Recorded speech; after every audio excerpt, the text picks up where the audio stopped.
you. You know, interesting about that Virginia race as we wait for that Senate race. In Virginia, the Associated Press is calling a race for Barbara Comstock, the Republican defeating Democrat John Faust. This is for the race for the Frank Wolf seat in Virginia. What it is it might tell us that that is boding well for Ed Gillespie because that was a contested House race, and Barbara Comstock pulling that out. We should find out more about Virginia. One of the other states we are watching is New Hampshire, where there is a hard-fought battle for that Senate seat there. And while some are projecting that the Democrat has won in that race, Fox News is not yet ready to go there.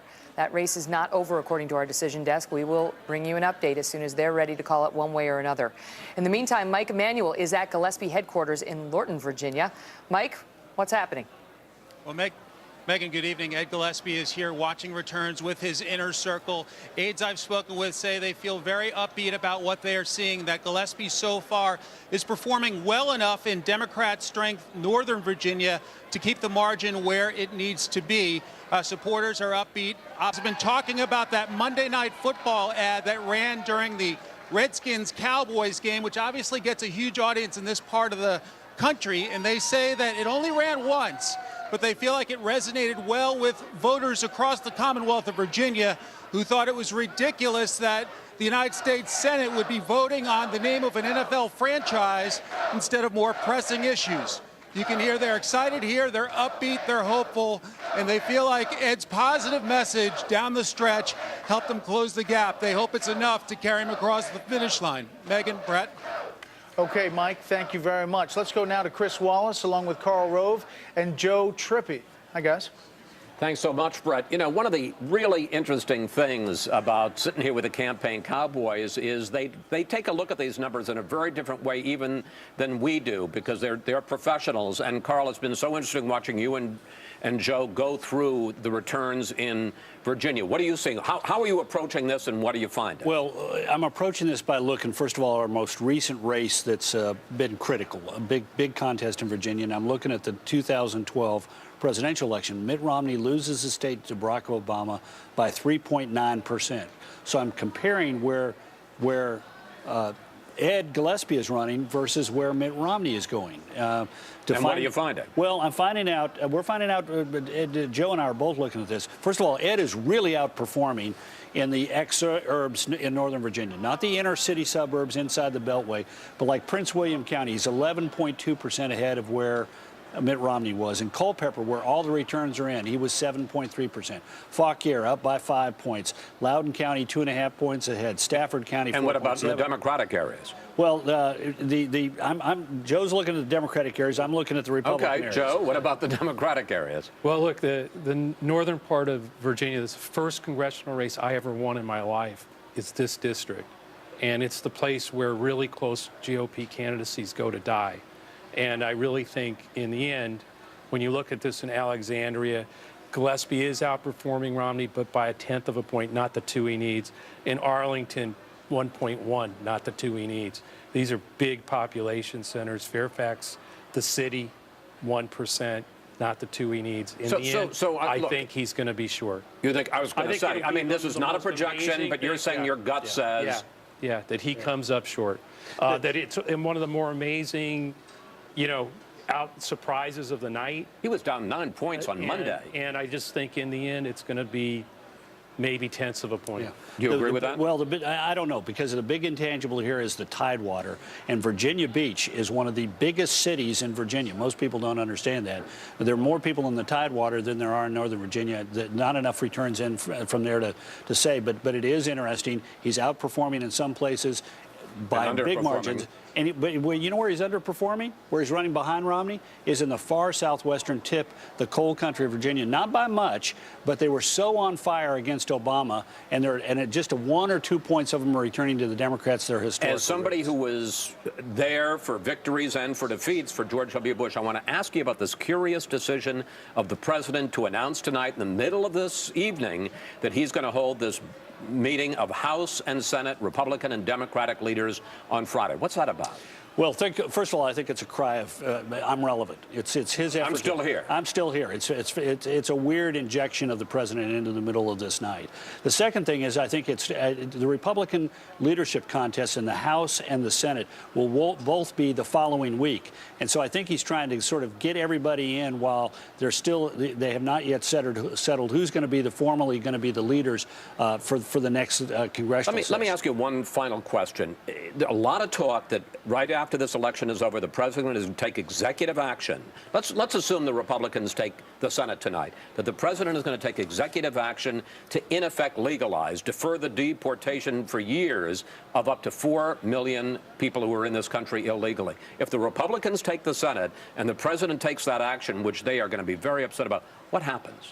Well, there are legislative remedies. They can attach riders to spending bills to keep him from executing that policy. But look, if the president does that, it will say that he wants confrontation, not cooperation, that he is basically going to take his finger, stick it in the eye of the Republicans, and say, let's have a contentious next 2 years. If he wants to have the country come together, that is not what he should do. He should step back from the abyss, because this is going to poison the waters with the Republicans in the House and Senate for the next 2 years. So, Brett, Megan, we may get a pretty good sense of where things are headed as early as Friday afternoon when the president sits down with the congressional leaders. Yeah, we'll be watching in the next few minutes and a few hours at that Commonwealth of Virginia race. I think that that's going to be close. There's a lot of drama yet to be had if Ed Gillespie pulls out a win in that state that nobody was watching or even counting as a possible GOP pickup. In the meantime, we want to bring you up to date on some big gubernatorial races, including the state of Florida, where, again, it is too close to call. Fox News projecting nothing at this point other than they're still crunching the numbers between Charlie Crist, the newly minced Democrat, minted, thank you, and Republican Rick Scott. Also in Maryland, again, too close to call, and this is interesting. Blue Maryland, too close to call. Larry Hogan launching a very impressive campaign, the Republican, against the Lieutenant Governor, Anthony Brown. President Obama did campaign for the Lieutenant Governor there. You may remember those images of some of the people leaving the stadium as the president was talking. Maryland is not as blue as it was if this race is too close to call. Also, we are keeping our eyes on Wisconsin right now, where that gubernatorial race is still too close to call. Scott Walker is trying to fend off a challenge from Mary Burke, and this is a man who's been challenged repeatedly. You recall he fended off a recall and is now facing voters again. The inside word was that they were a little concerned in the Walker camp today going into the vote, but so far tonight it is too close to call, and we are not yet ready to project a winner. We do want to go to Mike Tobin, who is live from Governor Walker's headquarters in West Allis, Wisconsin tonight. Mike? Hi there, Megan. You hear the people cheering right now. These are all the Walker supporters in the Exposition Center and the State Fairgrounds. All of them very excited, a lot of tension in the air. It's interesting, for all of the effort and all the time that was spent talking about the very few undecided voters you had out here. Well, the big cheer is just going up. That's just because Fox News is on the screen, and they were cheering for Fox News. But anyway, the reason they're here and very excited is because this ultimately became all about motivating the base. And the people here in the Walker camp say they actually have Democrats to thank for getting their machines so well oiled. They were practiced. This is a team that had some game time. 21 regional offices around the state that, for all practical purposes, never really shut down. They kept working. The volunteers were on speed dial. The precinct captains knew everyone in their region. They were... And I'm being told the rap in the crowd out here is quite raucous, anticipating the appearance of Governor Walker. We'll see when that happens. Megan?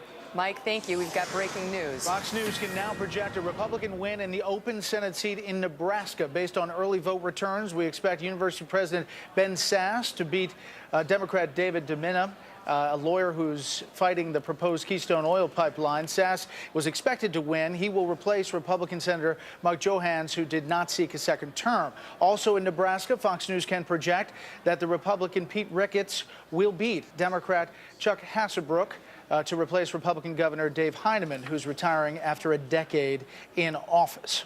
We are watching results as they're coming in, and the Senate race in Virginia is still too close to call. We are monitoring that, and soon The polls will be closing in one of the most talked about states in any election. We will have a live report from Iowa, where all eyes are on Joni Ernst in moments. This is America's election headquarters. Don't go away. Stay with us.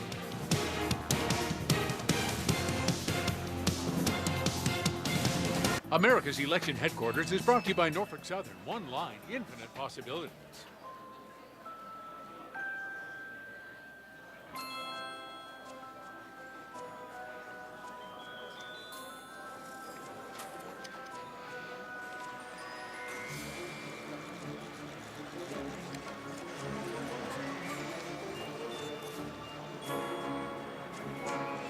Wherever our trains go, the economy comes to life. Norfolk Southern, one line, infinite possibilities. Gunderman Group.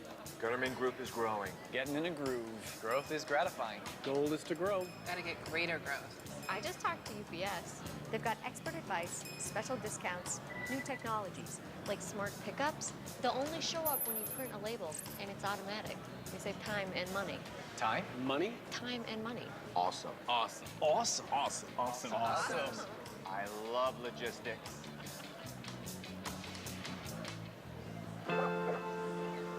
Watching. Waiting. For that moment where right place meets right time. And when I find it, I go for it. At Scottrade, we share your passion for trading. That's why we give you the edge with innovative charting and trading features, plus powerful mobile apps, so you're always connected wherever you are. Because at Scottrade, our passion is to power yours.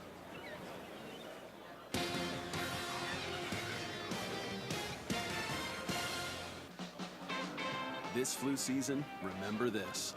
Your immune system doesn't work the way it did when Rock was young.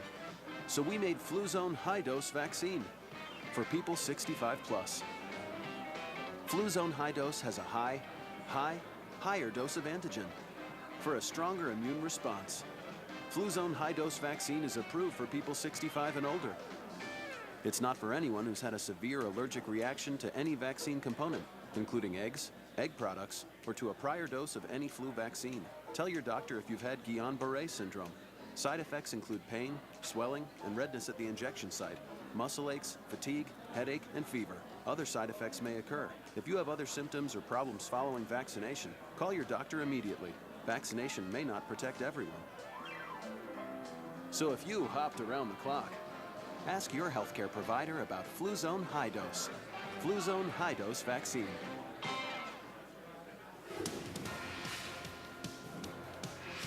Got some news for you out of Wisconsin right now. Fox News is characterizing the gubernatorial race between Republican incumbent Scott Walker and Democratic challenger Mary Burke as too close to call.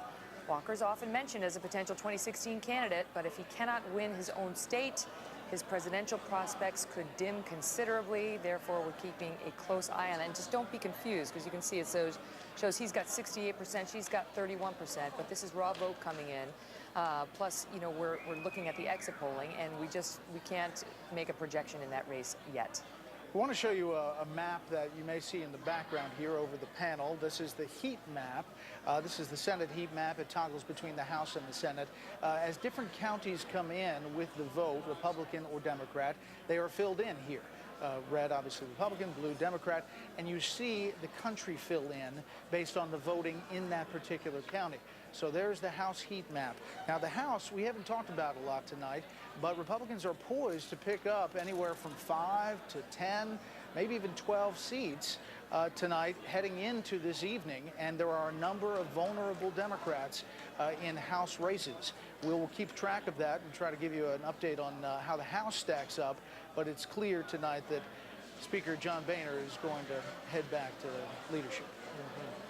Meantime, we are waiting for calls, Senate calls, which is really the story of the night, whether the GOP will take control of the U.S. Senate in several states, including North Carolina and Virginia. You can see Kay Hagan there, appears to be leading her challenger, at least so far. Mark Warner versus Ed Gillespie in Virginia, and the Republican Gillespie so far in the lead. It's tightening, as we knew it would, and this is why our prognosticators take their time. They make sure they don't call it too soon. I want to go back now to our panel to get their take on it. Brick Hume, Juan Williams, Kirsten Powers, and George will. Brett?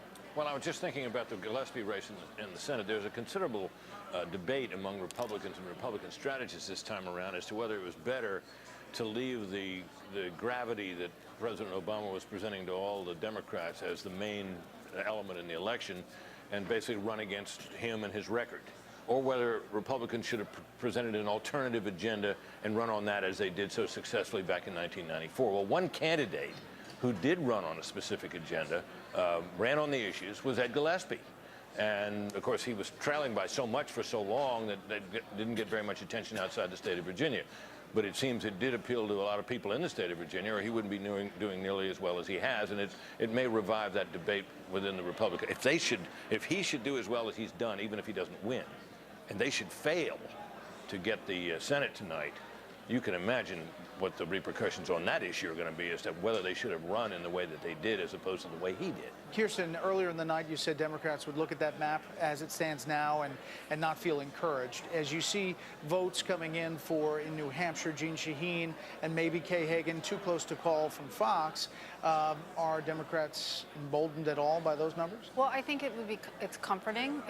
Those were two races that were the most likely expected to stay in the Democratic column, so it's nothing to get extra excited about. I think it's concerning when you see, obviously, Virginia, but then even Maryland governor's race so close to call is very concerning as well. So it's possible that the Democrats could hold on to the Senate. I don't think that it's probably very likely, but I think that it's, we have to wait and see, and I'm really interested to see what things look like in some of these states that aren't the red states, that are some of these states that Barack Obama won, such as Iowa, for example, to see how that's playing out versus right now we're looking at more, red states. What does it say to you, George, that New Hampshire has turned out to be as tight as it was? I mean, not too long ago, people were saying he's got no chance.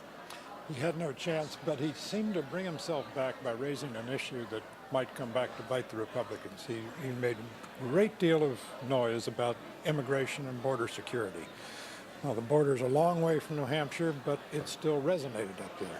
The question is, have the Republicans, for short-term political gain in 2014, in states where there's not a large Hispanic population to worry about, have they made themselves hostage to fortune in a way that will come back to bite them in 2016?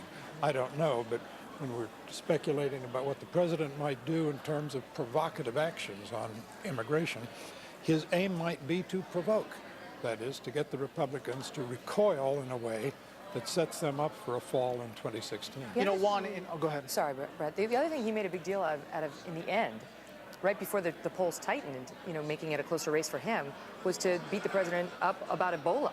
I mean, the Ebola factor actually seems to be playing to some extent in some of these races. Am I wrong, Juan? I don't know what evidence you might be thinking of, but I'm interested. Well, he kept hitting the president on his Ebola response and tying his opponent to the president. I think in that case, I think there's a litany that Republicans have in terms of, saying that they don't like President Obama, and that could be one of them. I haven't seen any numbers that indicate that was shifting the vote. When I look at something, though, that really does catch my attention with regard to Ed Gillespie, it's that Gillespie was running on this agenda that we were just talking about. And, you look at the other Republicans across the country, and there's a lack of agenda. I know Reince Priebus and the Republican National Committee tried to put out their own priority points to fill in that gap. But I think that what we're seeing, no matter agenda, no agenda, Ebola, no Ebola, is largely people saying they don't like incumbents. I just want to share with you. So Jeanne Shaheen was comfortably ahead until October 9th. On October 8th, Thomas Duncan died of Ebola. Right. And that issue wound up exploding in the month of October. Well, Megan, I think you're hitting on the broader issue, which is the unhappiness with President Obama. And so I think that you're right that Scott Brown, out of all of the candidates, was somebody I think who was particularly hammering him on every single issue, just relentlessly. The environment, Britt, 6 of the Democratic-held states up tonight were carried by Mitt Romney in 2012 by 14 points or more. Right. Virginia was not. No. Virginia, President Obama won by 4 points. It's quite an achievement to keep it close even, for a Republican to have done that, regardless of how it turns out in the end. he wins either way. And of course, there's been a lot of speculation about Gillespie that what he was really doing, you've heard, we always set up a is setting himself for a race. gubernatorial race in a couple of years. So we'll see how that turns. You know what is really interesting in that race is all the polls can't be wrong, right? So that means late deciders. Or they can. No, I've never. All the polls? Come on, man. All the polls? No, I don't think so. So that means late deciders in that race, when they were going to the poll, broke heavily. I mean, this is going to be unbelievable. I'm telling you, that Redskins ad. Is that what you're George, convinced of? it was the Redskins ad. Monday Night Football. Walk us through it for those of us who don't watch any sports of any kind. You know the controversy over the Redskins name. Yes. Well, he goes in and buys a very expensive ad in between Monday Night Football when the Redskins are playing the Cowboys and says, you know what, we shouldn't focus on this name. We should focus on getting things done in Washington. I must tell you, Brett, that as someone who's lived there virtually all my life, there is one issue, one subject that unites the people in the Washington area as nothing else can, and that is the subject of the Redskins.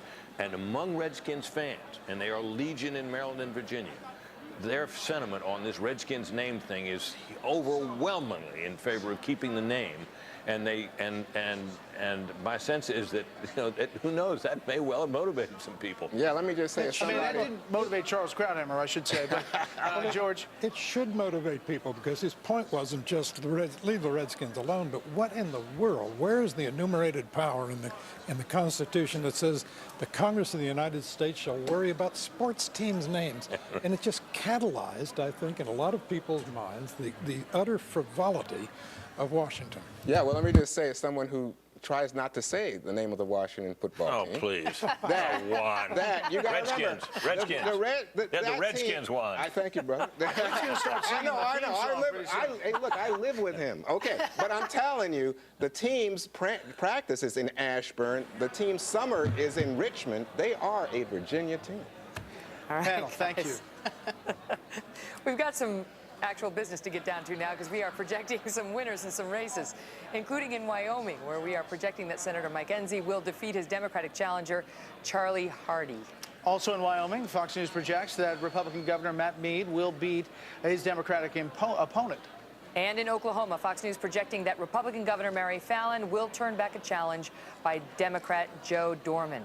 And yet, no update on several of the key Senate races we continue to watch Senate tonight. races and gubernatorial races. We have a lot on the table, and we'll update just ahead. Former vice presidential candidate in Wisconsin, Congressman Paul Ryan, who's no stranger to nights like this, weighs in on the showdowns in his home state and who he thinks will be in control of the Senate by night's end. And less than an hour now before polls close in one of the most talked about states in any election. A live report from Iowa just ahead. You're with us here on America's election headquarters. Don't go away.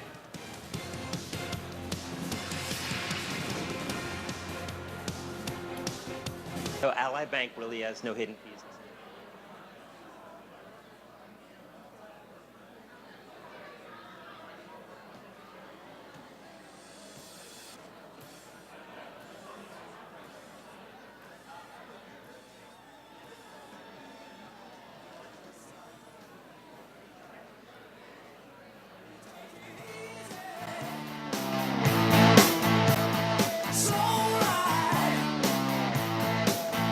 Take it easy.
Keeps on raining, levee's going to break. If it keeps on raining, levee's going to break. When the levee breaks, have no place to stay.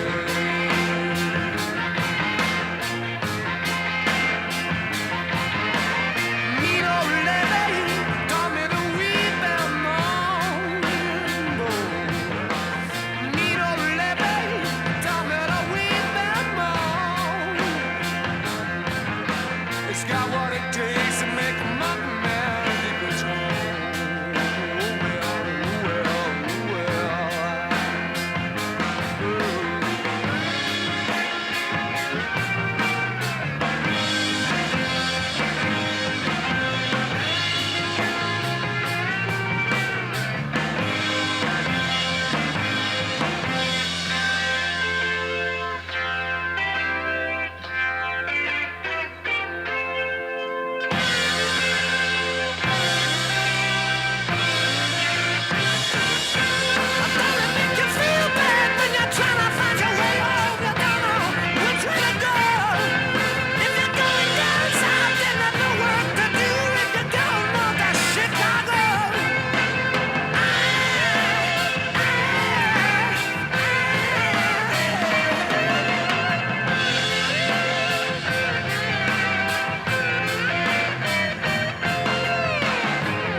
I can't stop this feeling deep inside of me.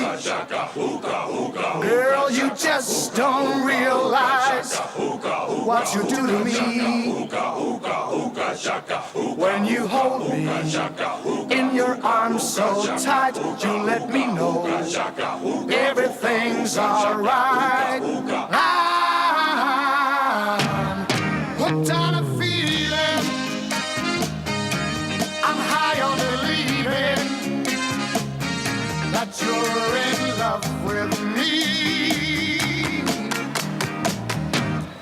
Lips as sweet as candy, its taste is on my mind. Girl, you got me thirsty for another cup of wine. Got a bug from you, girl, but I don't need no cure. I just stay a victim if I can for sure. All the good love when we're all alone. Keep it up, girl. Yeah, you turn me on. I'm hooked on a feeling, I'm high on believing that you're in love with me.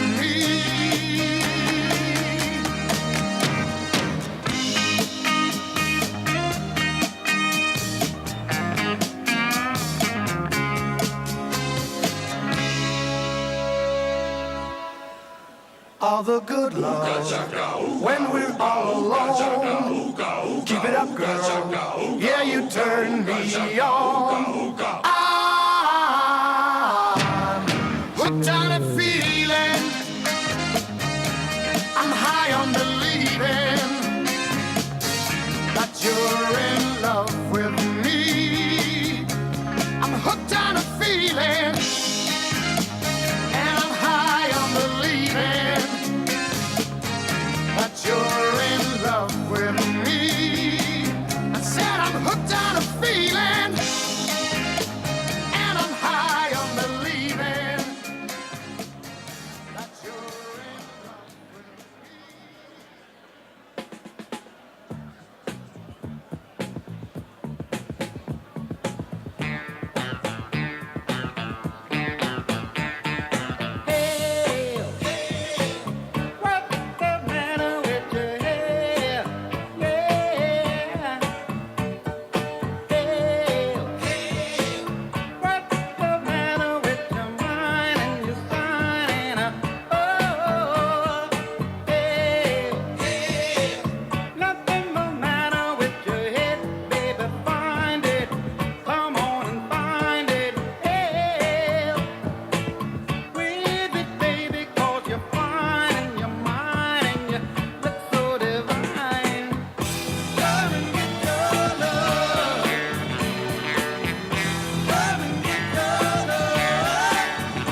happens to you, don't waste your time.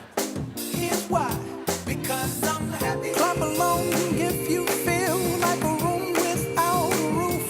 Because I'm happy. Clap along if you feel like happiness is the truth. Because I'm happy. Clap along if you know what happiness is to you.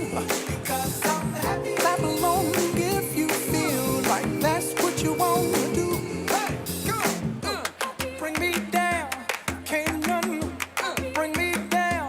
Your love is too high. Bring me down, can't none bring me down. I said, bring me down, can't none bring me down. Your love is too high. Bring me down, can't none bring me down. I said, clap along if you feel like a room without a roof. Clap along if you feel like happiness is the truth. Because I'm happy. Clap along if you know what happiness is to you. Because I'm happy. Clap along if you feel like that's what you want to do. Because I'm happy. Clap along if you feel like a room without a roof.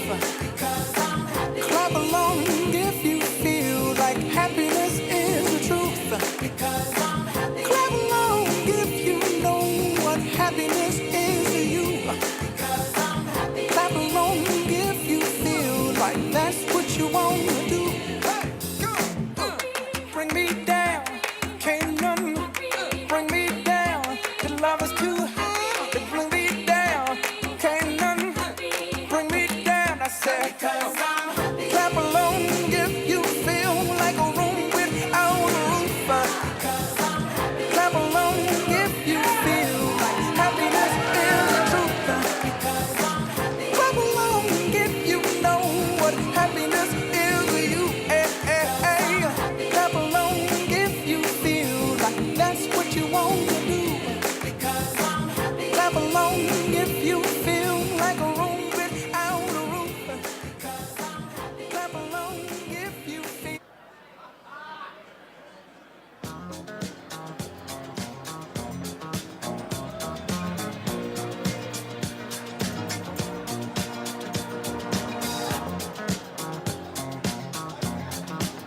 Well, you can tell by the way I use my walk, I'm a woman's man. No time to talk. Music loud, women walk, I've been kicked around since I was born. Never tolerate, I don't hate, and you may look the other way, but we can try to understand and do your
back in the alley, oh baby. Yes, baby.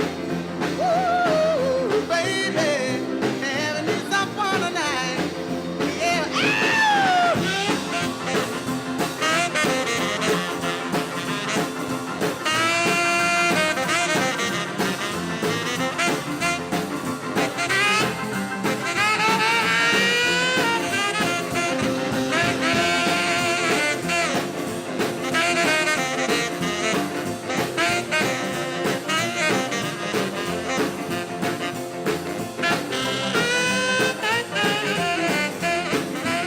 Well, long tall Sally, she's Bill Speechy got everything that Uncle John need, oh baby.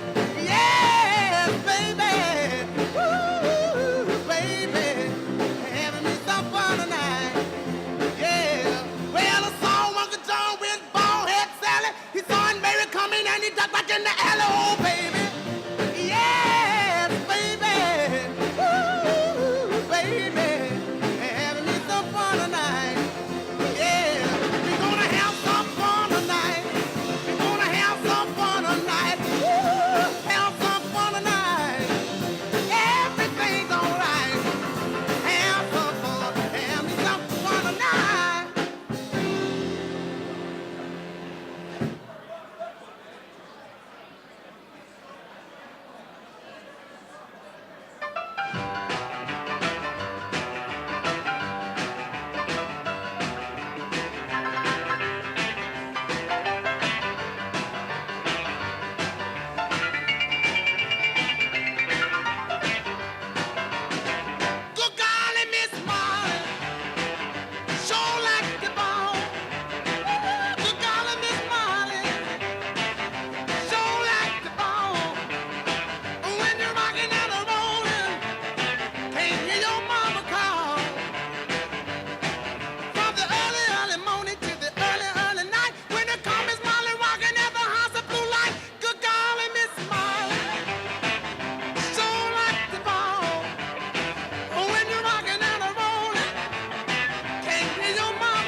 See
shining up my saddle.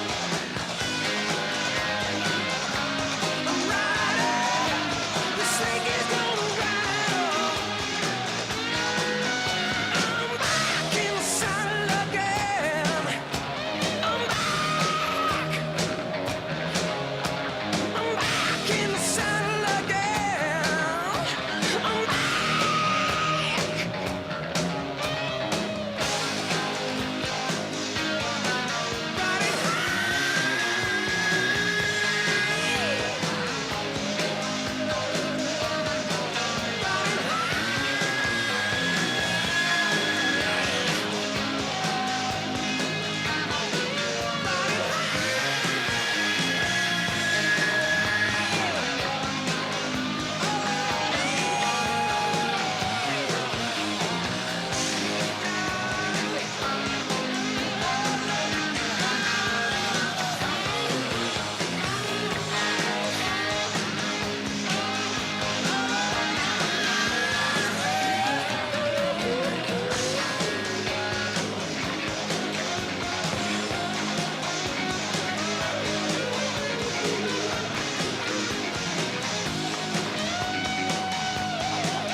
When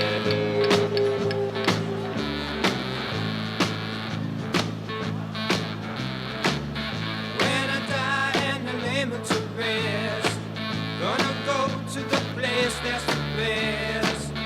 When I lay me down to die, going up to the spirit in the sky, going up to the spirit in the sky. That's where I'm gonna go when I die.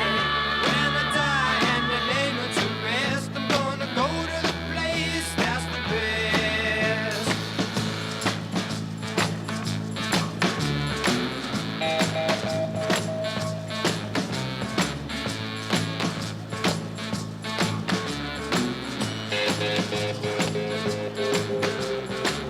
Prepare yourself, you know it's a must. Gotta have a friend in Jesus. So you know that when you die, He's gonna recommend you to the spirit in the sky.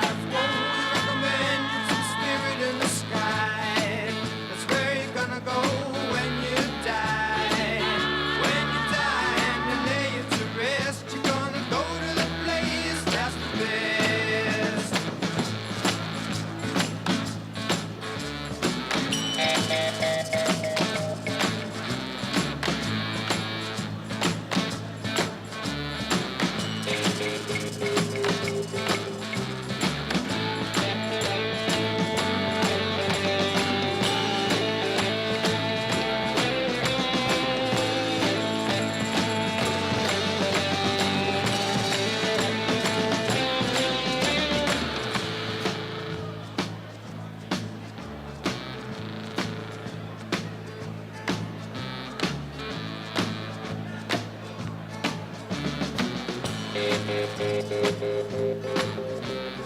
Never been a sinner, I never sinned.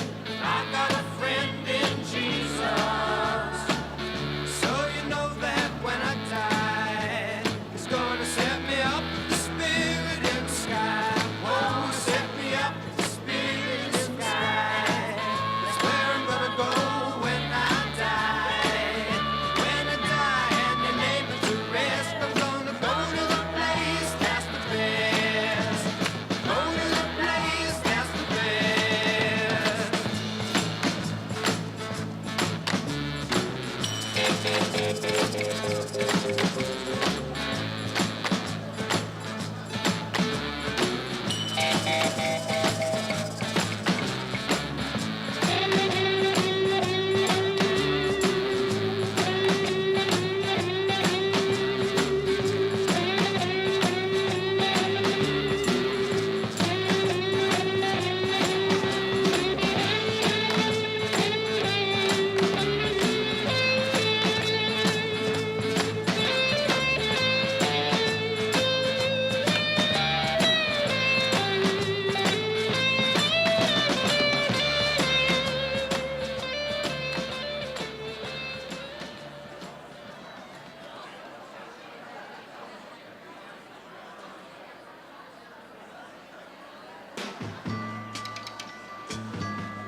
Listen, baby, ain't no mountain high, ain't no valley low, ain't no river wide enough, baby. If you need me, call me. No matter where you are, no matter how far. Don't worry, baby. Just call my name. I'll be there in a hurry. You don't have to worry. Oh, baby, there ain't no mountain high enough, ain't no valley low enough, ain't no river wide enough to keep me from getting to you, baby. Remember the day I set you free? I told you you could always count on me, darling. From that day on, I made a vow I'll be there when you want me, some way, somehow. Oh, baby, there ain't no mountain high enough, ain't no valley low enough, ain't no river wide enough to keep me from getting to you, baby. Oh, no, darling. No wind, no rain,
state of Georgia, Kansas, which they could be in trouble in, North Carolina, Virginia, which we're still waiting on a call, and Iowa. However, I'm being told that we are getting close to a number of calls, and this is going to be an exciting 15 to 20 minutes, depending on where your ideological spectrum lies.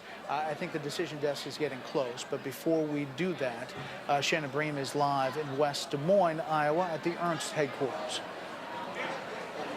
Well, Brett, I got to tell you, just a few days ago, you heard the Senate Majority Leader Harry Reid try to rally Democrats and say to them they've got to, quote, double down here in Iowa. He said it was critical, those are his words, for holding on to Democratic control of the Senate. And tonight, it appears to be inching closer to being the truth. Democrats must win here. But this room full of Joni Ernst supporters are willing it to not be so. And each time that Fox has made a call and made a decision on those different states, most particularly recently with Colorado and with Montana, the cheers just erupted here.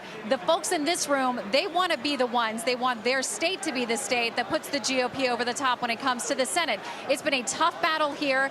They are vying, Joni Ernst, the Republican, and Congressman Bruce Braley, the Democrat, to replace a longtime Democratic Senator, Tom Harkin, who has held that seat for decades. He's been on the campaign trail there. There have been heavy hitters from both sides of the aisle, from the Clintons to many of the GOP 2016 contenders to come through here and be part of this battle. It all comes down to tonight, and Iowa could wind up being the state that does make the difference. And in the words of the current Senate Majority Leader Harry Reid, it could all come down to the Hawkeye state. For the Democrats tonight, it could be their best hope and last hope if they want to stem the tide. Guys, back to you. All right, Shannon Bream live in Iowa. Shannon, thank you. And in New Mexico, Fox News can now project that Democratic Senator Tom Udall will turn back a challenge by Republican Alan Way, a former Marine colonel. This was one that popped up late, and actually we thought Way might have a chance. Yeah, but as it turns out, it was not to be. No way. I'm sorry. Have you been waiting for that? I'm really trying. You've been waiting? Okay. That's it. We are now joined by Laura Ingraham and Marjorie Clifton, both sides of the political spectrum. Welcome. Thoughts on tonight? Thank you. Look, it's a great night for Republicans, but I think Megan touched on it with your previous guest, Kevin McCarthy. What's next for Republicans? I think it was interesting that he kind of hesitated a little bit when you pressed him on the Obamacare repeal. Obamacare was a central issue in this campaign. It wasn't an issueless campaign. We had most of the tightly contested Senate races discussing the issue of Obamacare. Repeal was demanded by the voters. Immigration was also another issue that came out early. Most of the Republicans who won, except for maybe Lindsey Graham, they didn't argue for, we want to do amnesty in the coming term. We want to do immigration reform. They said, like Kevin did, smart immigration. Got to get this border situation under control. We got to focus on the American workers, especially Tom Cotton. Really focused on that, as did Scott Brown. So the people want results. I think this is a great night for Republicans, but we have to remember they actually have to govern for 2 years. There's a very fractious Republican Party. Charles was talking about how this is going to be a unifying moment. Everyone's going to come together. Maybe for a short period of time, but there are some real, still, core differences among the various constituencies in the Republican Party. How do you see that right now? Because Cory Gardner's one of the more conservative candidates that we've seen. Well, sort of conservative. If Joni Ernst wins, she's more on the conservative side. Well, yeah, on some issues I think they are, on some issues they aren't. Do you think that this is a Republican Party right now that stands more towards the center or more towards the right? I think slightly more towards the right, but Megan, I think this is something we have to really think about as we move forward. The Clintons or the Elizabeth Warren, whoever's going to be on the ticket in 2016 for the Democrats, they're ready. They're starting now. They're ready to go. The Republicans have to be as unified in 2016 on these core issues that the base cares about as they were going into this race on everything that Obama stood for. They do really well when they're unified behind a few issues. Marjorie, I want to bring you in. Now the president's calling both leaders of all parties, both parties, to the White House on Friday, talking about the way forward. What do you think this administration is going to try to do looking after tonight? Well, I mean, I think it's largely expected that the Senate will go to the Republicans, and that will change the nature of everything that's happening. But, you know, going back to your earlier point, is how do the parties unite is going to be a big question. Boehner's been able to move about 218 votes in the House before. It's expected that Democrats will lose more seats in the House. And I think, you know, again, this will start determining the path forward for 2016. What are we looking at, and who will be on the ticket. Now, Obama's got a challenge. I mean, coming in, exit polls were showing that there's a 58% disapproval rating with the administration, a 59% disapproval rating with the GOP leadership in Congress. And I think the question is going to be, how are the parties going to come together? How are we going to overcome having been the least popular Congress in history, and how are we going to move forward on these issues? I mean, you look at a lot of the Republicans running at this time, they remained pretty neutral on a lot of big issues, on immigration reform, on gay marriage, on Obamacare. I mean, even Mitch McConnell sort of said, Obamacare, well, it's fine, because, you know, in his home state, actually the exchange was doing pretty well. So it's going to come out a big issue question on how we're going to tackle it. Well, think about what would have happened after 2012 if we had listened to the RNC's post-mortem. Reince Priebus came out with that post-mortem report saying we must do immigration reform. Imagine where the Republicans would be today if they had done immigration reform. You would have been able to, as Barack Obama, the Democrats, you would have had a lot of cover on the issue of the border, because you said, well, the Republicans agreed with us on this. The Republicans were really smart, and Mitch McConnell was exceedingly smart to resist the push to work with the Democrats on some of these issues, because they had the whole policy deal to themselves, and the Republicans stood athwart that and with the people. McConnell was very smart not to give in on that issue in the Senate immigration bill. I think that was a brilliant move on his part. Stand by, if you will. In Michigan, Fox News can now project that Republican Governor Rick Snyder will defeat Democratic challenger Mark Schauer, a former congressman. This was a close race, another governor tonight. Now, you add this, Michigan and Wisconsin. These are two Republican governors who challenged the establishment in their states and really made a big stand against public sector unions, against dealing with pensions long term. These are two huge wins. These were two huge targets for Democrats, and these governor of Michigan and governor of Wisconsin. You know, Laura, this is the one narrative that we had heard going into tonight, was that expect Democratic gains and wins, big wins in the gubernatorial races, and that this was going to be one area they were going to feel good about tomorrow. So far, these results are not going as they expected. This is the fury election.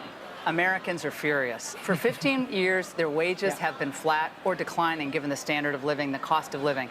So they're furious. People are livid at what's happening. The rich are doing pretty well. Poor, getting some help. But the middle is declining.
Hey, good evening, everybody. If I could have your attention real quick.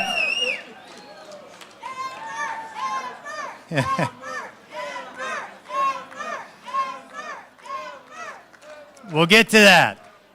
So, hey, my name's Keith Downey. I'm the chairman of the State Republican Party, and I want to thank everyone for coming and welcome you here tonight. I think we can still have a great night tonight. We saw some of the early returns, and they were extremely early returns. So we're sitting tight, and our candidates are watching to see where the results come in, and at the proper time make the decisions on their part. But those races are a little bit tighter than most people might think, and we want to wait and watch and make sure that we have real results from real precincts as compared to just relying on the national press. So hey, I think we're a little closer. I saw a 5 up over there, but I think we might be actually up 6 for the U.S. Senate. So how about that? Woo!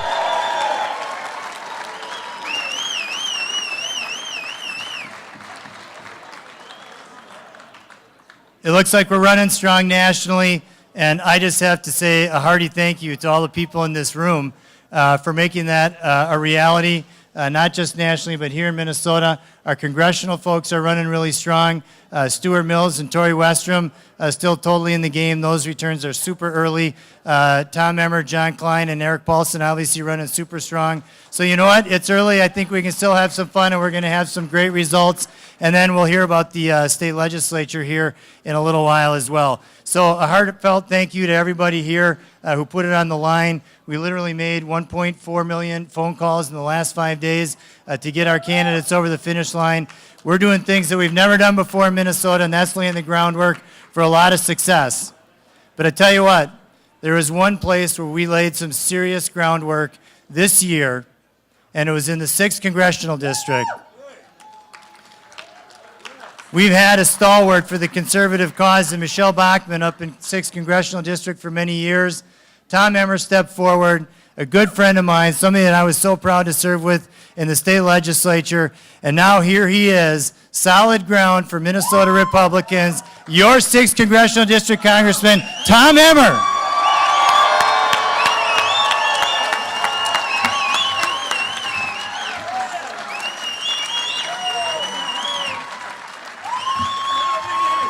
Thank you. Thank you very much. You know, before I start, I just want to remind some of you that they tell us all the time that when one door closes, another one opens. As I've told many of you, they do not tell us how miserable it is while you wait in the hallway, all right? Jackie and I are very humbled to be here tonight and be part of this, be part of the Republican team. We are honored to have the opportunity to serve. I want to recognize all my kids are in the room somewhere. More importantly, I want to recognize all of you. They're all over here in my family. Yeah, thank you. Here's the thing. Still got a lot of races to go tonight. You heard the chairman talk about Stuart Mills. He's going to win up north. We've still got our friend Tori Westrom, who's giving it a big run out in the 7th Congressional District. And how about that Jim Hagedorn down in the 1st, huh? He's giving Tim Walz a little bit of a scare tonight. More importantly, I have some good news. Harry Reid is going to retire as the Majority Leader of the United States Senate.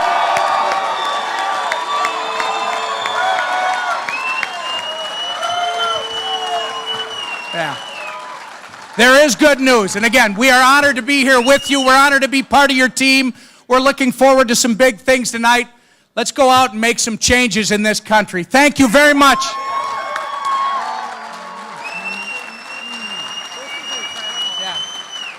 Thanks, guys.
Ladies and gentlemen, if I could have your attention again, I have the distinct privilege and pleasure to introduce somebody that I have increasingly respect for.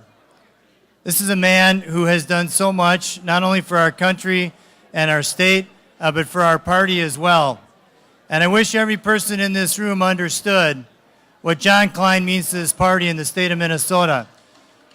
The work he has done in the 2nd Congressional District, not just to win that district and represent his people in Washington, D.C., but all the work that he does to carry the candidates in 2nd Congressional District, too. If we win the Minnesota House tonight, it's going to be in large part because of this gentleman here. So I can't tell you how pleased and honored I am to introduce your 2nd District Congressman, John Klein.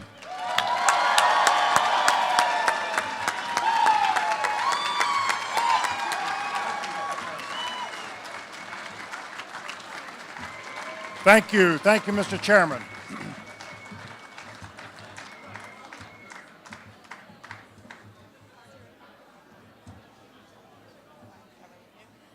Building a crowd here. Listen, I want to start this evening by saying thank you to an awful lot of people. First, foremost, and always my wife, Vicki, who's been there with me every step of the way.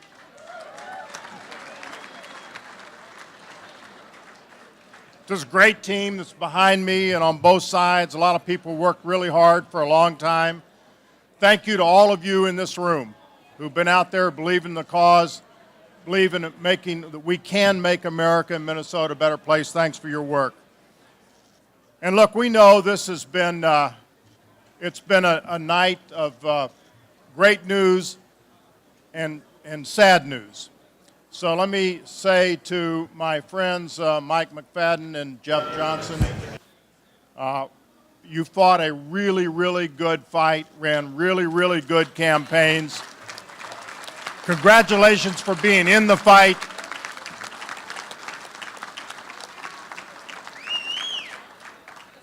Sometimes I still think there's a computer error out there somewhere that will correct itself. But they fought a really, really good fight, and I know many of you were in that fight, so thank you very, very much. I'm really happy. I guess I'll be followed up here pretty shortly by my friend Eric Paulson. We're very glad that he won handily. I am thrilled that we are going to be joined in the fight in Washington with Tom Emmer, who I saw here earlier. Having Tom and Jackie join us will be absolutely terrific. There is still a lot at stake. We're watching some pretty good news coming across the country. It looks like we are going to have a Republican majority in the Senate, and thank God for that.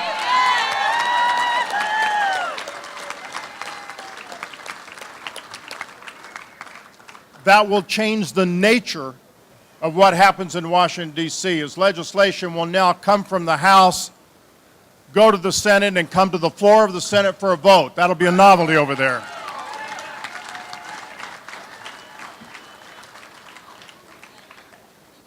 So we're happy to be here with you. We're happy to be celebrating some victories, feeling the pain of some loss from our friends, but the night's not over.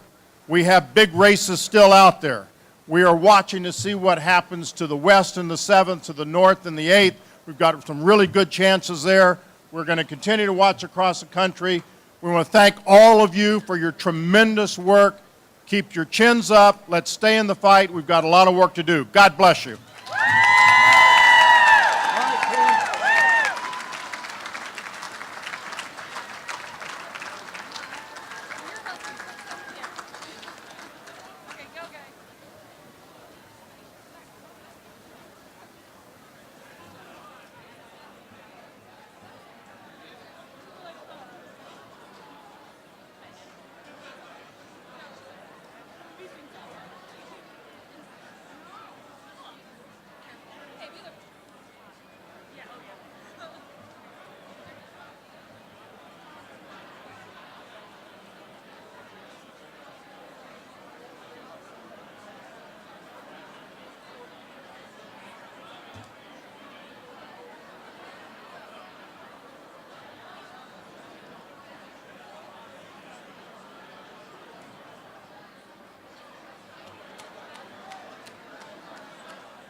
Well, hello again, everybody. I'm the luckiest guy in the room tonight. I got the trifecta.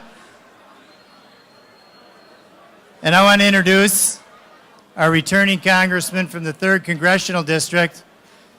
When I first got involved in politics, I say this all the time, and I think it embarrasses him, but I really looked up to Eric Paulson, somebody who does it absolutely the right way. Serves his district faithfully, serves his family faithfully, serves his country faithfully. I couldn't be prouder to introduce your returning congressman from the 3rd Congressional District, Eric Paulson.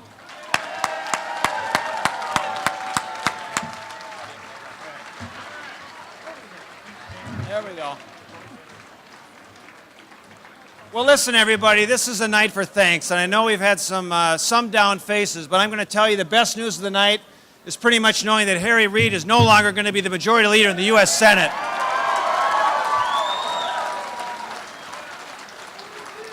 And that's a bright spot for those of us and all of you who want to get our country back on track. But I do want to give a lot of thanks. I have to give a lot of thanks not only to everyone who's in this room who put their heart and soul helping a lot of candidates such as myself, Congressman Klein, Congressman Emmer, hopefully Stuart Mills. We're waiting for that race coming up. And a lot of other candidates, Tori Westrom, but I also, more importantly, want to thank my family. They like to make fun of me for being the math guy, but it's people like Kelly, my wife Kelly, my daughters who allow me to do what I do. And so I just want to thank them, and I most importantly also want to thank all of you for what you do. Keep your faces up. I know that with some more hard work, we're going to have some bright spots ahead, and we're going to turn this country around as we repeal the medical device tax, get the Keystone Pipeline passed, and get our economy back on track. Thank you for all you do. All right. There we go. Time to go. Want to say anything? All right. All right. There we go. All right. Now,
Hello again, everybody, and I want to join you in celebrating that fantastic news that Republicans now hold a majority in the U.S. Senate.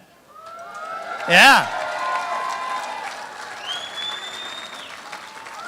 And I'm about to introduce somebody who had a big part in that.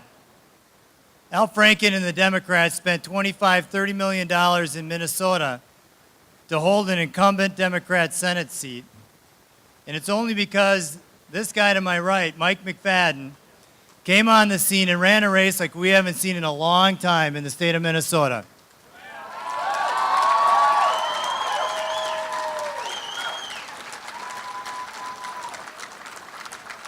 I got a call from a guy one Sunday afternoon saying, hey, this is Mike McFadden, and I want to run for U.S. Senate. And I said, really? The guy went out, he made it happen, he earned our endorsement. He earned our endorsement because he's the right guy for Minnesota, not just because he's the right guy for the Republican Party.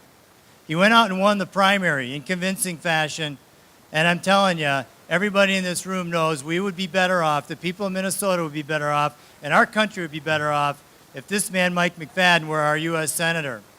So let me, with great pride, introduce somebody who has built up our party. We are richer for it. We are stronger for it. Mike McFadden.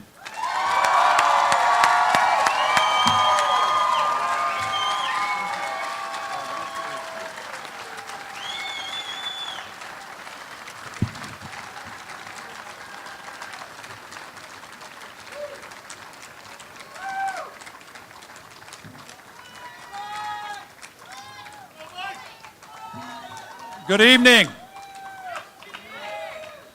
Good evening. I'm Mike McFadden, and I am proud to be a Republican.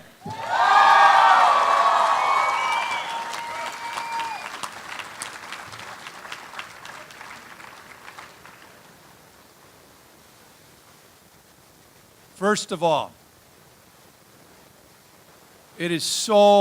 it warms my heart to see so many faces out there of people that have helped us so greatly with your volunteering and financially and with your prayers. And we feel it. And I am so, so grateful for it. There's so many people I want to thank. I want to thank my team. My team is great. They have done a wonderful job.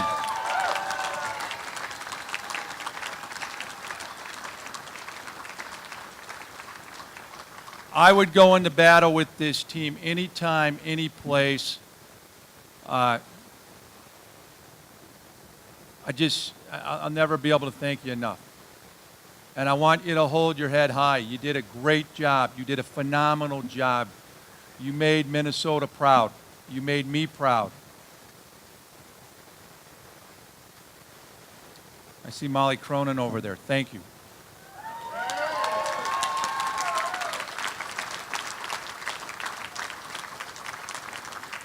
The best chairperson one could ever have. I want to thank everybody in the room again. Without you, we're nothing. And I want you to hold your heads high.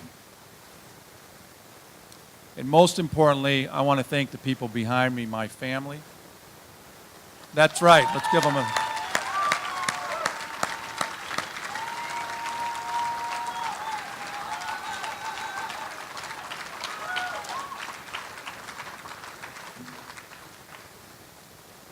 Mary Kate and I were talking about this just this morning. We are so much better for this. This has been such a phenomenal journey for our family. Our faith in Minnesotans has only increased exponentially. I've coached football for 14 years. And every kid that I've coached can tell you the 3 rules that I've always had. The first rule is listen to the coach. So I had Danny ask me, my 11-year-old asked me the rules today. So he said, Dad, did you listen to the coach? I said, I did. I did listen to him. God's our coach.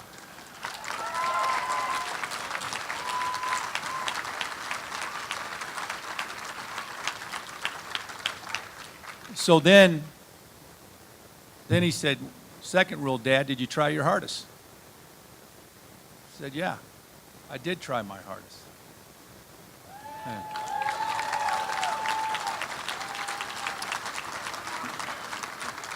We tried our hardest. And he said, Dad, what are the two things you can control? And I said, well, effort and attitude. No one can ever take those away from you, not anybody. Not anybody. And I'm so proud of my team, our effort, and our attitude. We ran the type of race that I wanted to run. We had a positive attitude, and no one worked harder. And then the last rule, most important rule, never to be forgotten, especially by coaches, is did you have fun? And I can tell you, I had fun. We had fun.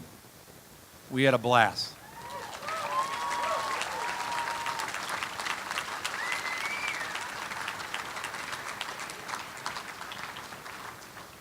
Now, it would be more fun if I was up here giving you a victory speech. But I'm not. But I can tell you that Keith Downey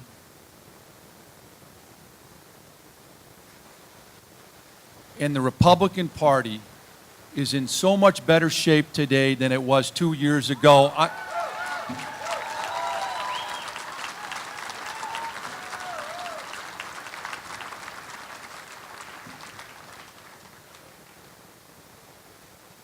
The progress we have made is very, very hopeful.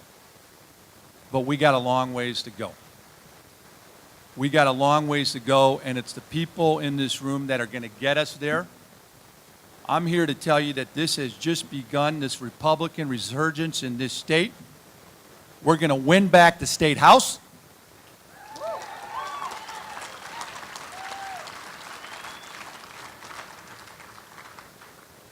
And we have an opportunity to change this state from a purple state to a red state, but it takes hard work.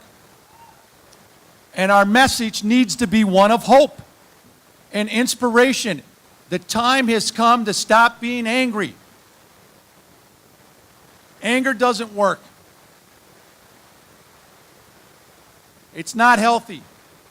Frustration is good, but channel the frustration into hope and inspiration and what we can become. That's right.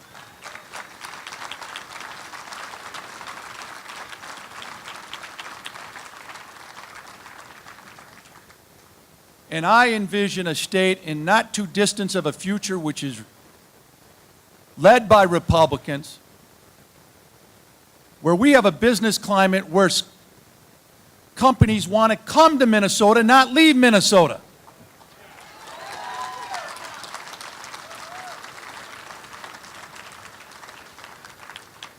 Where citizens don't leave our state to die somewhere else. They want to stay here for their whole lives. I have a vision of a state where we have the best health care in the world. Run here in Minnesota. Controlled at a state level with market-based, patient-centered health care.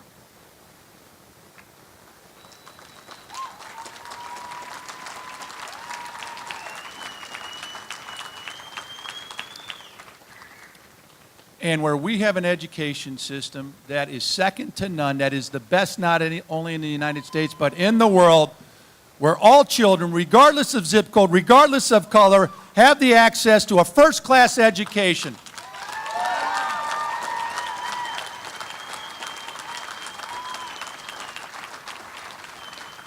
We can do it.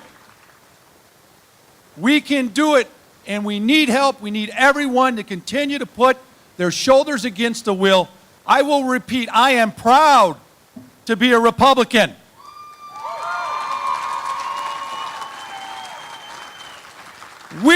are proud to be Republicans.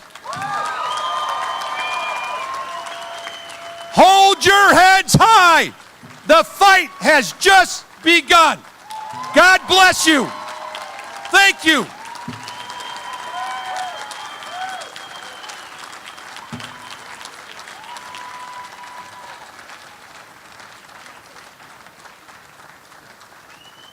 And I would like to introduce my wife, Mary Kate.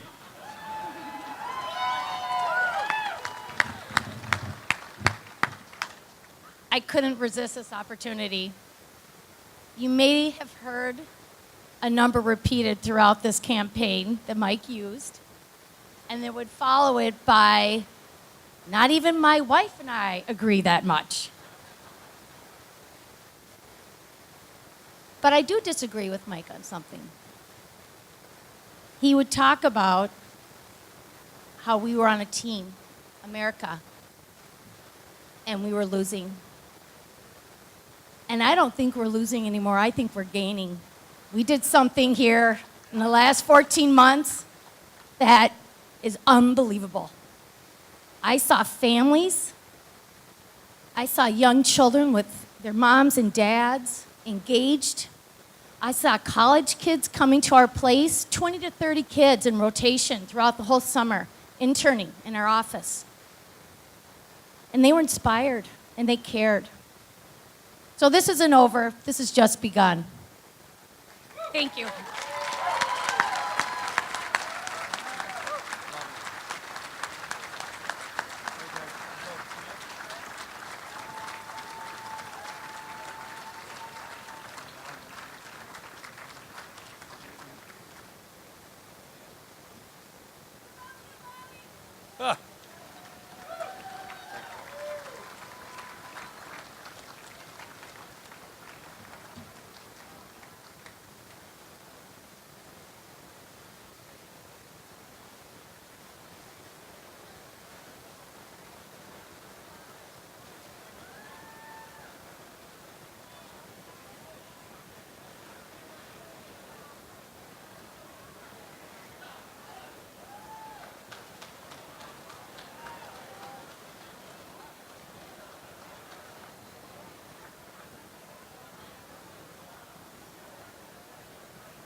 Ladies and gentlemen, could I have your attention again? If I could.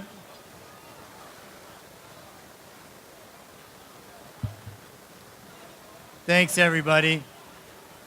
So I don't know if anybody noticed, but I think the ticker just went up to +7 in the U.S. Senate.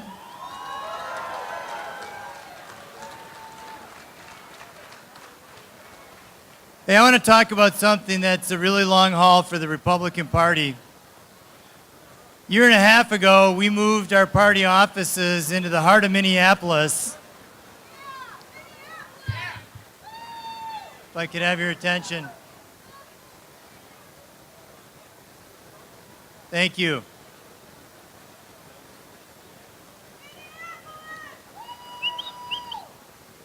So we moved our party offices into the heart of Minneapolis, not just to save some money in our budget, but because we thought it was really important for us to put a flag down and say, nowhere more so than in the heart of our biggest city in this state, our Republican values and principles needed more. And we've started to build relationships with new American immigrant communities, candidates, 3 minority candidates that were endorsed by the Republican Party for the state legislature. And leading the pack was a fantastic gentleman by the name of Doug Daggett. Woohoo!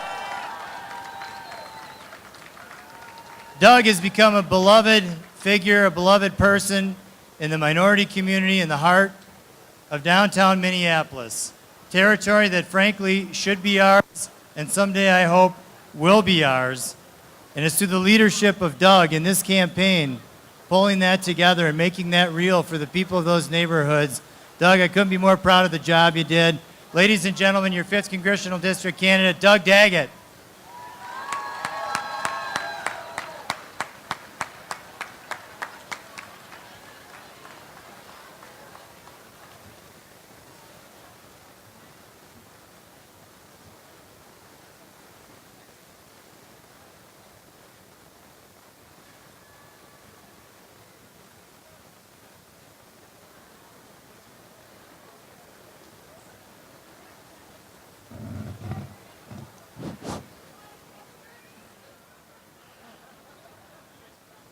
Well, whether it's a BPOU convention or a precinct caucus or a state convention or here at a victory party, God, it's great to be in a room like this of great Americans and patriots, and it's great to be with you here tonight.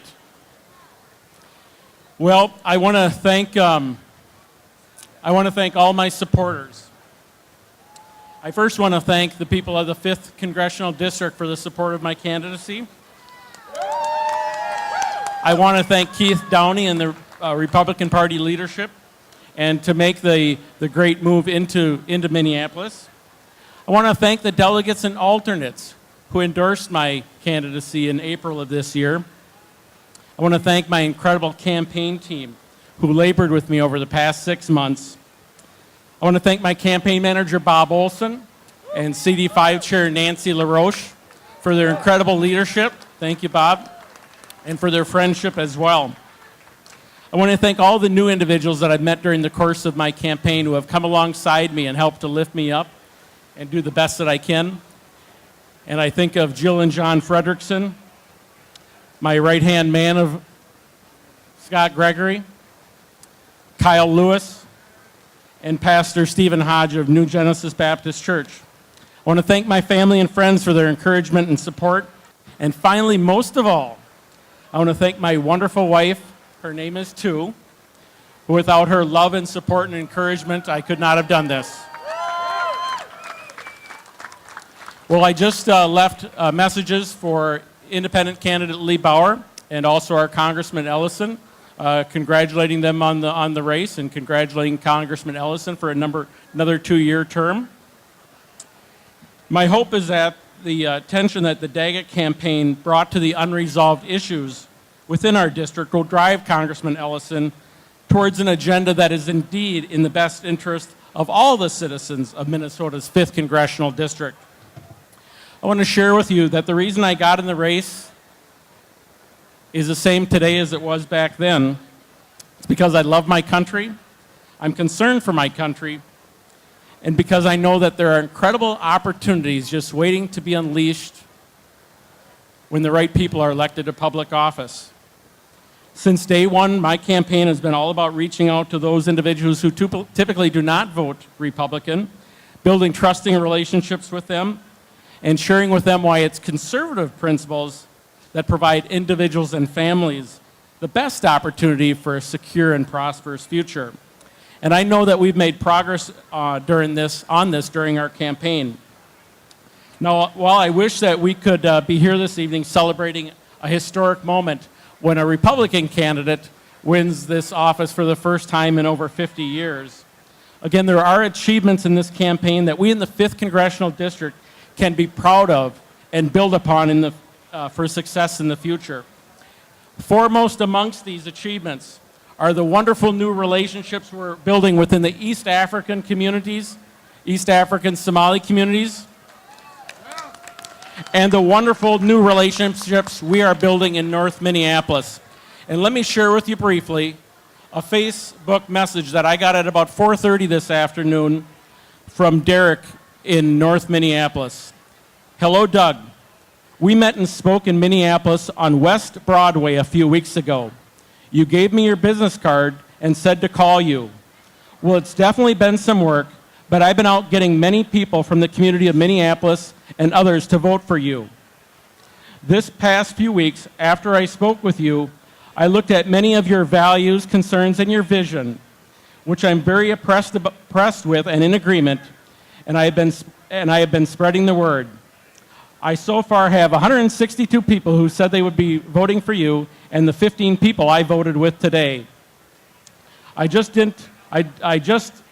wish that I had met you sooner, and I could have started a few months ago. I really hope you pull this off so some changes can start to happen. And again, that was from a young man that I met in North Minneapolis several weeks ago.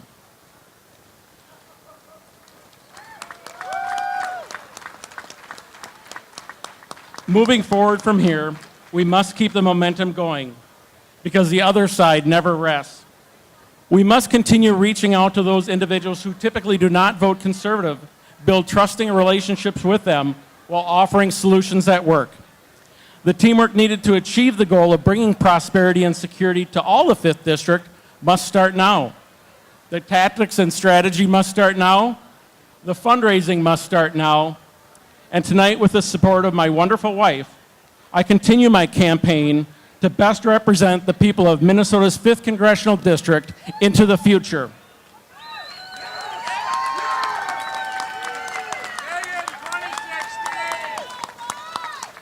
I ask for your support, I ask for your encouragement, I ask for your ideas. Excuse me! Do you realize that this man just decided to run for Congress again in the 5th Congressional District of the 5th Congressional District in 2016? Are you all too busy to listen? Thank you, campaign manager. Bob Olson, I love you. So, folks, you know what? What an honor and pleasure it was. Thank you for letting me share with you. What an honor and pleasure it is to stand up for conservative principles in the belly of the beast and wherever that they are, wherever they are typically not popular. And so, I thank my incredible family, my team of support, my campaign staff, and my wonderful wife. I couldn't do it without them. The fight continues because guess what? Every one of us in this room stand up for the principles that made our country the greatest nation in the history of the world, and that fight continues tonight in the 5th Congressional District. God bless you. God bless the people in Minnesota's 5th Congressional District. Thank you so much.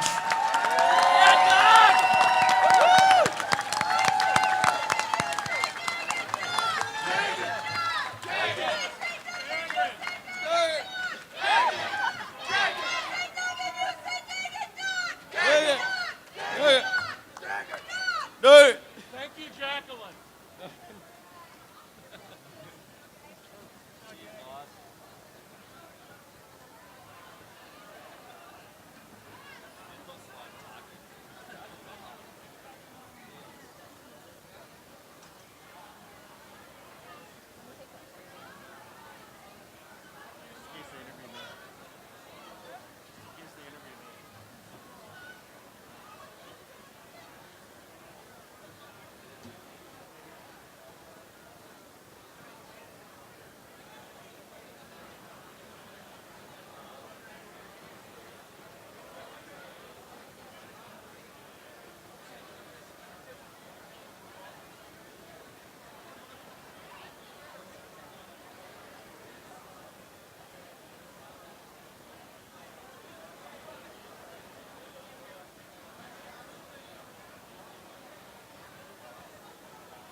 Well, hello again.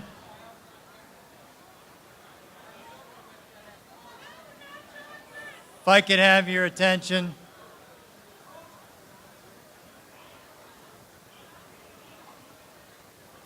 Thank you. One more time here, if I could. Thank you, please.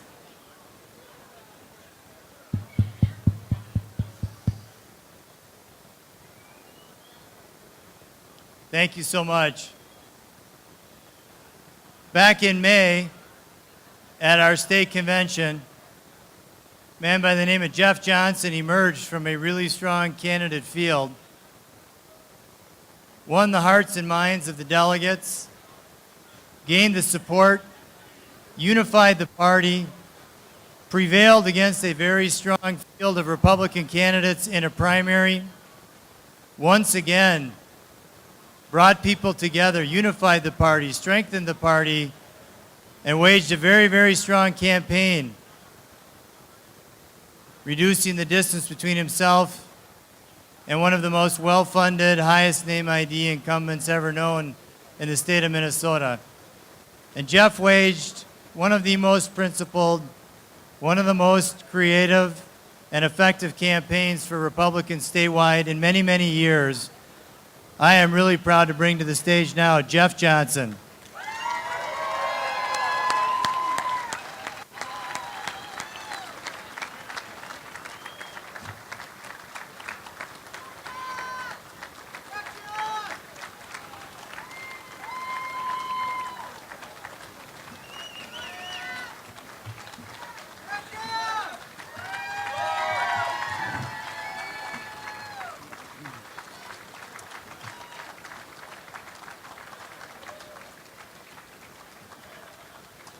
Thank you.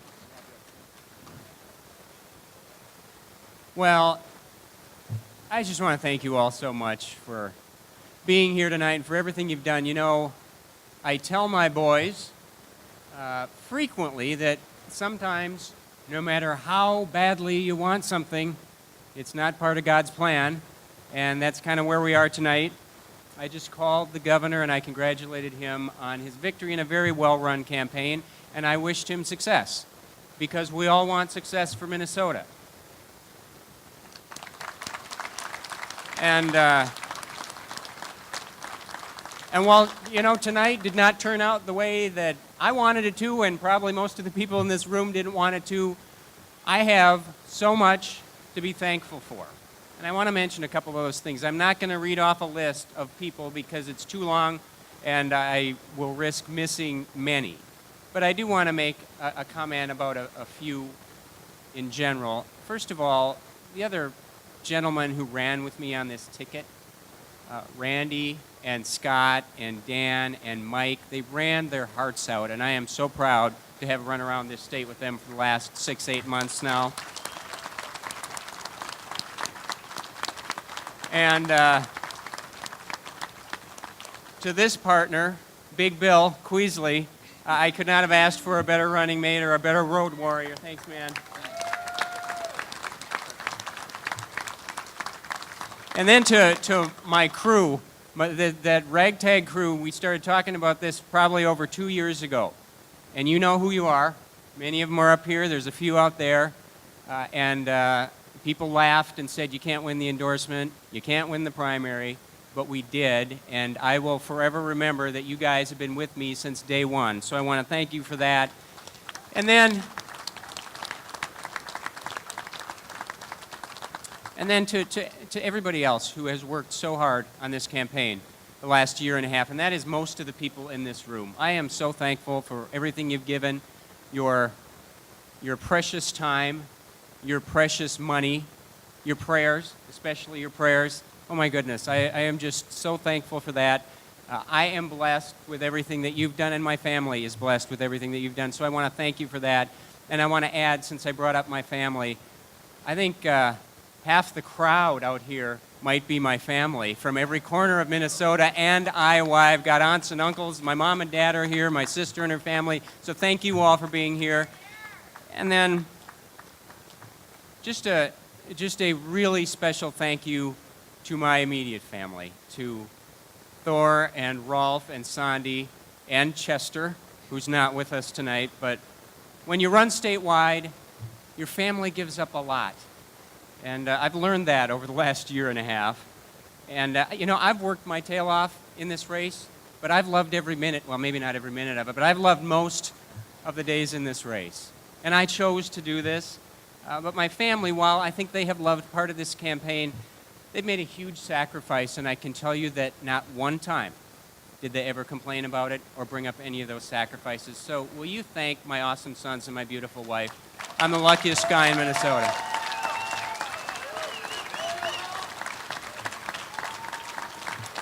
So let me just finish with this. I wished Governor Dayton success because I want Minnesota to succeed, and I love this place, and I want it to be better than it is. And that fight's not going to end tonight. And I've talked a lot in the last year and a half. Many of you have heard it multiple times about the vision I have. That fight is not going to end. We need to continue to fight so that every kid in this state, every kid has access to a great education and great teachers, regardless of where that kid lives or how poor that kid's parents are. And we got to keep fighting. We've got to keep fighting so that healthcare decisions are made by patients and doctors, not by patients, doctors, bureaucrats, and insurance companies. And we got to keep fighting so that the most vulnerable people in our society are treated with dignity, but we're not just herding them into some government program that doesn't work, but figuring out ways to give them access to the same market economy that we have so they can walk on the same level with us rather than some level below. And the fight doesn't end to make sure that the people who work in government understand that their job is not to control and regulate and punish, but to actually serve the taxpayers who pay their salaries. Government should be a servant of the people and not the other way around. And finally, the fight will never end to end the bitterness and envy that we see in society right now over income differences. And this belief that the poor are poor and the rich are rich, and all we can do is just move the money around. And instead, what we have to be doing is celebrating people who are successful and never giving up on people who are poor, and preaching every single day a sincerely held belief that the poor can become the middle class and the middle class can become rich, and anyone who starts with nothing can achieve anything in this great state. That's what we're fighting for. Thank you all so much. We really appreciate everything you've done. Thank you.